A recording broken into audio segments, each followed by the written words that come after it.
Rule 5 of the International Regulations for Preventing Collisions at Sea, or COLREGs, is all about maintaining a proper lookout. It's a fundamental principle that can mean the difference between safety and disaster on the water. So, what exactly does Rule 5 entail?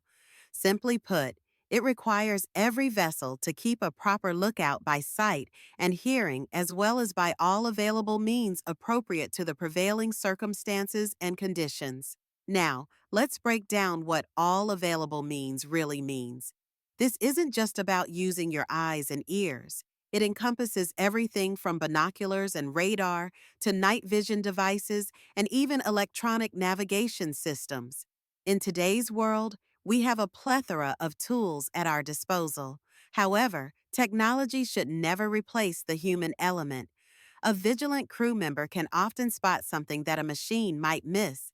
The significance of lookout duties cannot be overstated. Imagine you're out at sea and visibility is poor due to fog. You're relying on your lookout to spot other vessels, navigational hazards, or even debris in the water.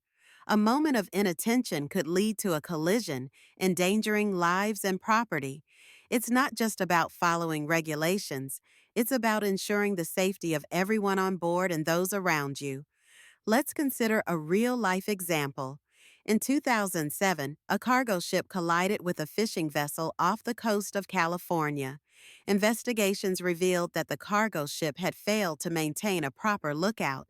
The fishing vessel was operating legally, but the cargo ship's crew was distracted, and they didn't see the smaller vessel until it was too late. This incident serves as a stark reminder of the consequences of neglecting lookout duties.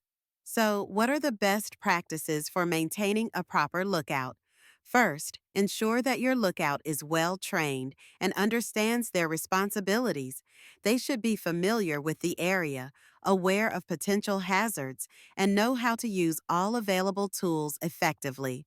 Regular communication is crucial. The lookout should be in constant contact with the bridge, reporting any sightings or concerns immediately. Additionally, it's essential to rotate lookout duties to prevent fatigue. A tired lookout is less effective, and vigilance can wane. Encourage a culture of safety where every crew member feels responsible for maintaining a proper lookout, not just those assigned to the task. In conclusion, Rule 5 is not just a guideline, it's a critical component of maritime safety. Staying alert at sea is a shared responsibility that requires diligence, training, and the proper use of technology. By prioritizing lookout duties, we can protect lives and ensure safe passage for all vessels. Remember, the sea can be unpredictable, and a watchful eye can make all the difference.